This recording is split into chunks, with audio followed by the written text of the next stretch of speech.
Friends, कैसे हो आप सभी। आई होप आप सभी अच्छे हो। You all are well and healthy. Welcome to JS English world. JS English world में आप सभी का स्वागत है। आज हम लोग डिस्कस करेंगे गुलमोहर क्लास 8 चैप्टर 4 पटोल बाबू फिल्म स्टार का अगला हिस्सा। अभी तक हमने काफ़ी कैरेक्टर्स के बारे में जाना, जैसे कि पटोल बाबू जिनका ओरिजिनल नेम है शीतल कांतो रॉय, ठीक है। एक उनके पड़ोसी के बारे में हम लोगों ने पढ़ा जिसका नाम निशिकांतो घोष है, निशिकांतो बाबू करके बुलाते हैं उनको। उनका एक ब्रदर इन लॉ है, यंगेस्ट ब्रदर इन लॉ, जिनका नाम नरेश दत्त है, जो कि फ़िल्म बिजनेस से रिलेटेड है। और अपने आने वाले फिल्म के बारे में के लिए उनको एक कैरेक्टर चाहिए था जो 50s के एज हो, बाल्ड हेडेड हो। और निशिकांतो घोष को मालूम था कि पटोल बाबू जो है वो अपने यंग एज में काफ़ी थिएटर कर चुके हैं, उनको एक्टिंग का काफ़ी शौक़ था, तो वो जो है पटोल बाबू का नाम दे देते हैं। नरेश दत्त उनसे मिलने के लिए आते हैं। टाइम 10:30 बजे का देते हैं, 10:30 का, 10:30 का, लेकिन वो आते हैं 12:30 में, यानी कि 12:30 बजे, जब वो पटोल बाबू नहाने के लिए जाते हैं। तो उनको जो है रोल बताया जाता है। काफ़ी एक्साइटेड होते हैं पटोल बाबू और वो पूछते हैं कि जो है मैं फिट हूँ या नहीं हूँ। तो ऊपर से नीचे देखते हैं नरेश दत्त और बताते हैं कि आप तो फिट हैं उस कैरेक्टर के लिए, और संडे को ये जो है शूटिंग होने वाला है, ठीक है। तो हम लोगों ने ये पढ़ा था। उसके बाद हम लोग पढ़ेंगे यहाँ पर yes and not in the studio, you know Faraday House near the crossing of Bentinck Street and Mission Row. अब वो बोलते हैं कि नरेश दत्त और पटोल बाबू की बातचीत हो रही है। बोले कि स्टूडियो में ये शूट तो नहीं होगा, ये होगा फेराडे हाउस में, जो कि बेंटिंग स्ट्रीट का जो क्रॉसिंग है उसके सामने है, और मिशन रो जगह का नाम है। It is 7 story office building. 7 story मतलब होता है 7 महला का ये बिल्डिंग है, 7th फ्लोर का बिल्डिंग है। The shooting takes place outside the office in front of the entrance. और शूटिंग जो है वही बिल्डिंग के बाहर होगा, एंट्रेंस के सामने। The shooting takes place outside the office in front of the entrance. We will expect you there at 8:30 sharp. You will be through by mid day. You will be through मतलब होता है कि आपका जो समय होगा रोल का वो होगा दोपहर तक, लेकिन आपको सुबह 8:30 में पहुंच जाना है, ठीक है। Naresh Dutt prepare to leave. Naresh Dutt अब वहाँ से जाने लगे। But you haven't told me about the part, said Patol Babu anxiously. अब पटोल बाबू तो उनको मौका मिला, अब वो काफ़ी एक्साइटेड भी थे, लेकिन एक बात उनके दिमाग में चल रही थी कि ये तो कुछ बताया नहीं कि करना क्या है, मेरा रोल क्या होगा, डायलॉग क्या होगा, कितने समय का होगा। तो काफ़ी चिंतित होकर जो है एक्साइटेड होकर पूछते हैं कि आपने मुझे बताया नहीं कि मेरा रोल क्या है, पार्ट क्या है। तो नरेश दत्त जो है जाते जाते वापस मुड़ते हैं, बोलते हैं oh yes sorry, the part is that of a pedestrian. आपका जो रोल है वो पेडेस्ट्रियन का है। An absent minded short tempered pedestrian. Absent minded मतलब थोड़ा पागल, शॉर्ट टेम्पर्ड काफ़ी जल्दी गुस्सा होने वाला एक राहगीर। पेडेस्ट्रियन मतलब क्या होता है, जो रास्ते पे चलते हैं, पेडेस्ट्रियन, तो उसका आपका रोल है। Patol Babu suddenly thought of another crucial question. Patol Babu के दिमाग में दूसरा फिर एक बहुत ही इंपॉर्टेंट क्वेश्चन आता है। क्रूशियल मतलब important. I hope the part calls for some dialogues. और बोलते हैं कि अच्छा ठीक है, हो सकता है उसमें कोई डायलॉग तो होगा। Of course there is dialogue and you will be given your lines as soon as you show up tomorrow. बोलते हैं ऑफ कोर्स डायलॉग तो है ही भाई, डायलॉग क्यों नहीं होगा, जब रोल आपका है तो डायलॉग ज़रूर होगा, लेकिन आपको डायलॉग के लाइन जो है वो कल सुबह मिलेंगे आपको। आइए कल सुबह या संडे को जो है। Naresh Dutt left and 52-year-old Patol Babu did a little skip.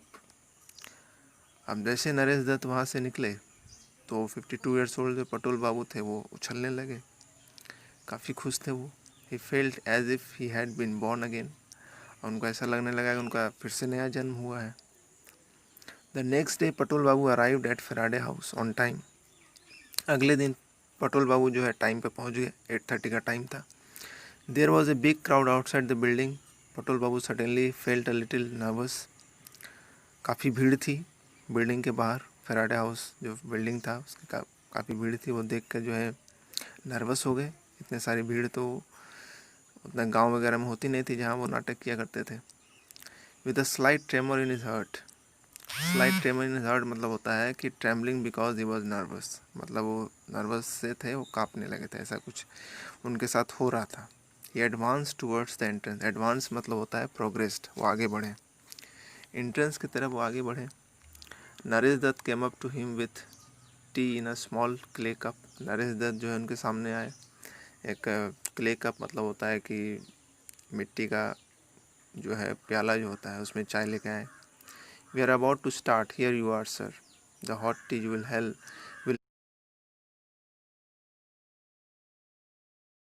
Help your throat, your turn will come shortly.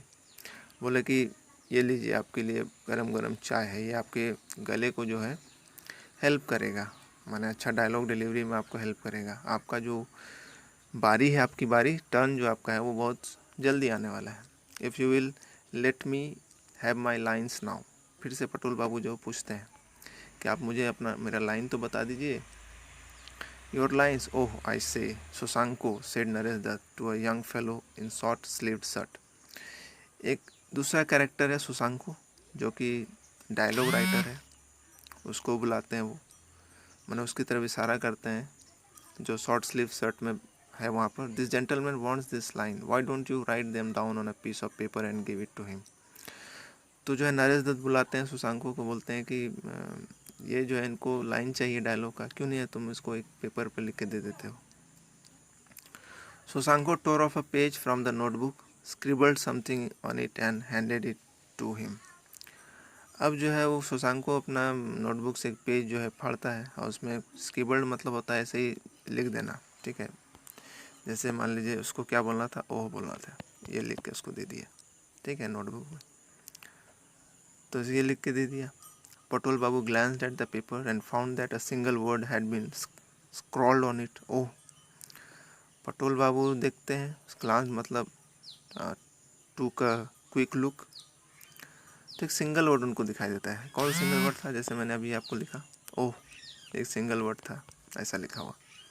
उनको बड़ा आश्चर्य होता है, ये कोई डायलॉग है। Patol Babu felt a sudden throbbing in his head.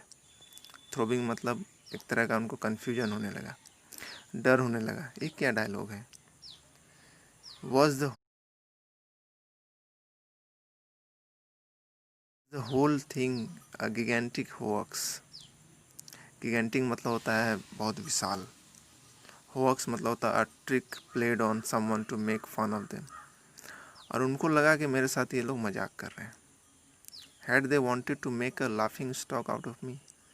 क्या ये लोग मुझे मजाक बनाना चाहते हैं। How could any one be so cruel. कोई इतना क्रूएल कैसे हो सकता है। He said in a voice hardly audible. Audible मैंने वो धीरे से बोले ताकि दूसरा कोई सुन ना ले।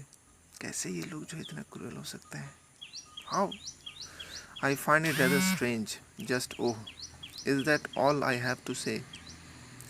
यही है जो मुझे कहना है। तो इसे बंगाली लैंग्वेज में लिखा गया है, इसको ट्रांसलेट किया इंग्लिश में। तो बंगाली में आप एक्सप्रेशन जान सकते हैं, ओह ओरी बाबा, ये लिखना पड़ेगा, ये पढ़ना पड़ेगा, मुझे ये बोलना पड़ेगा। What are you saying dadu, said Shashanko. अब वो 52 ईयर्स ओल्ड थे।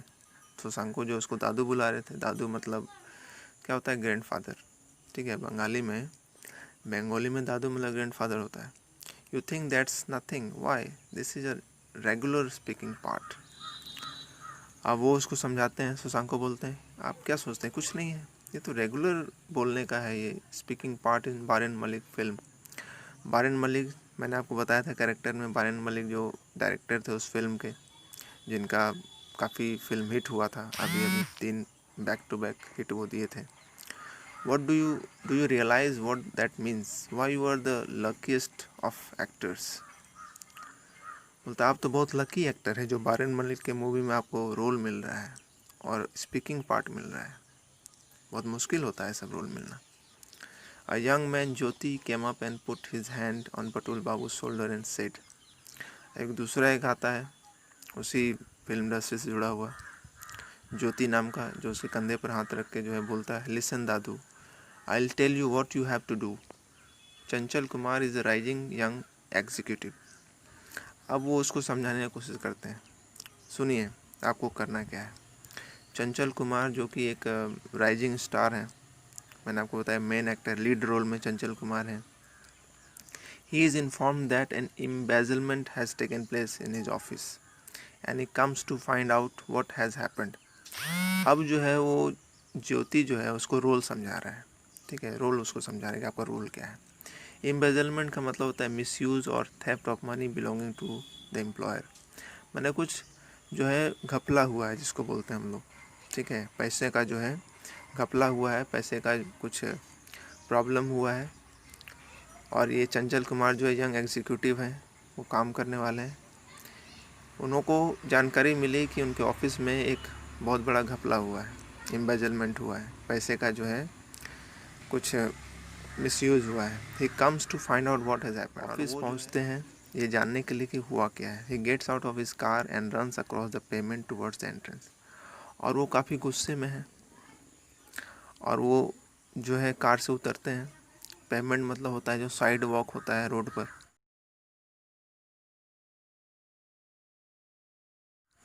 पैदल चलने वालों के लिए, वहाँ से जो घुसते हैं।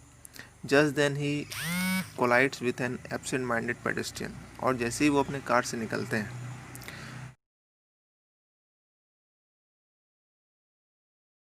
एंट्रेंस की ओर बढ़ते हैं, वैसे ही एक जो है एब्सेंट माइंडेड पेडेस्ट्रियन से वो टकराते हैं। दैट्स यू, जो कि आप हैं।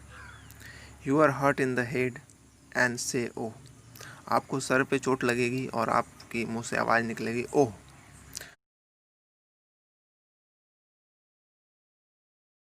But Chanchal Kumar pays no attention to you and goes into the office. लेकिन चंचल कुमार जिनके मन में दिमाग में वो एम्बेजलमेंट का बात चल रहा है, वो कोई ध्यान नहीं देंगे और वो सीधा जो है ऑफिस में चले जाएंगे। The fact that he ignores you reflects his extreme pre occupation. और यहाँ पर बात ये है कि आपको वो इग्नोर करते हैं। जो उनका प्री ऑक्यूपेशन का मतलब क्या है, when someone worries about something so much that they do not pay attention to their surrounding. और ये इस बात को बताएगा कि जो लोग काफ़ी परेशान होते हैं, जिनके दिमाग में कुछ और बातें चलती रहती हैं, तो वो अपने आसपास की चीज़ों को ध्यान नहीं देते हैं। इसका मतलब यही है। See just think how crucial the shot is now if you could please stand back. अब जो है आपका समय आने वाला है, अब जो है आप जो है पीछे खड़े हो जाइए। Patol Babu moved back and stood waiting in the shade of a shop. और एक दुकान के शेड में जो है वो खड़े हो जाते हैं। He glanced down at the paper in his hand. उनके हाथ में वो पेपर है, फिर से वो देखते हैं। Cast a quick look around to see if anyone was watching. और वो छुपते हैं ताकि कोई देख ना ले। क्रम्पल्ड द पेपर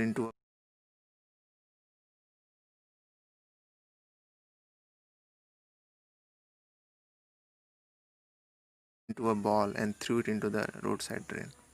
क्रम्बल्ड मतलब उसको हाथ से गुस्से में मचोड़ते हैं, निचोड़ते हैं और उसको जो है रोड साइड ड्रेन में, नाले में फेंक देते हैं। बड़ा गुस्सा उनको आ रहा है। A faint memory was stirring in Patol Babu's mind. Faint memory का मतलब होता है Patol Babu was slowly recollecting an old memory. और कुछ अचानक से उनके दिमाग में कुछ पुरानी बातें जो है आनी शुरू हो जाती है, पुरानी बातें वो सोचना शुरू कर देते हैं, ठीक है। Words of advice given in a deep. और वो जो है गगन पकरासी, जो मैंने आपको कैरेक्टर बताया, जो कि पटोल बाबू के मेंटोर थे, गुरु थे, जिनके अंडर में वो एक्टिंग का काम सीखे थे, वो करते थे, तो उनकी बातें जो है धीरे धीरे हल्की हल्की उनके दिमाग में आने लगती है। Pleasant voice by his mentor mister Pakrasi, मतलब Gagan Pakrasi, remember one thing. और उनके दिमाग में वो बातें आने शुरू हो जाती है जो उनके गुरु ने उनको सिखाया था। क्या कहते हैं वो? कहते हैं रिमेंबर वन थिंग, एक चीज़ याद रखो Patol, however small a part you are offered, never consider it beneath your dignity to accept it. जितना भी छोटा छोटा रोल तुमको क्यों न मिला हो, तुम इसको छोटा मत समझो। और अपने डिग्निटी मतलब रिस्पेक्ट या जो तुम्हारा प्रेस्टीज है, जो तुम्हारा डिग्निटी मतलब होता है ऑनर, उसके नीचे तुम इसको मत समझो। As an artist your aim should be to make the most of your opportunity. और एक कलाकार होने के नाते, आर्टिस्ट होने के नाते तुमको अपना 100% देना है, उस मौके का 100% फ़ायदा उठाना है। And squeeze the last drop of meaning out of your lines. Squeeze the last drop of meaning का मतलब होता है कि आपको जितना भी छोटा या बड़ा रोल मिला है, अगर छोटा छोटा भी रोल मिला है तो उसको आप कोशिश कीजिए कि 110% उसको देने का, निचोड़ उसमें लाइए। A play involves the work of many and it is this combined effort that makes a success of the play। और वो जो प्ले जो होता है वो काफ़ी लोगों का एक कंबाइंड एफर्ट होता है। ऐसा नहीं कि एक आदमी काम होता है, सारे लोग मिलकर काम करते हैं, टीम वर्क होता है। ठीक है। Was it really true that there was nothing in the part he had been given today? अब वो फिर से सोचने लगते हैं, क्या सही में कुछ नहीं है इस पार्ट में जो मुझे दिया गया है, केवल ओह बोलना है। और जो है वो बार बार उस शब्द को जो है वो प्रोनाउंसिएट करते हैं, ओह ओह ओह। पटोल बाबू uttered the word over and over again, giving it a different inflection each time। Inflection मतलब होता है चेंज इन टोन। जैसे हम लोग पीके देखे होंगे, पीके आप लोग देखे होंगे, ठीक है। पीके में क्या होता है, बोलते हैं कि अच्छा। अब एक एक शब्द के चार चार मतलब ऐसे मुंडी हिलाओ और बोलो अच्छा है, अच्छा है, मतलब सब ठीक ठाक है, वेरी गुड। आंख बड़ी करके बोलो अच्छा है तो मतलब साफ में है। तुम्हारी अम्मा का एक्सीडेंट हो गया, अच्छा साफ। फिर गुस्सा आता है तो आवाज लॉर्ड हो जाती है, अच्छा हमको सिखा रिया है, अच्छा।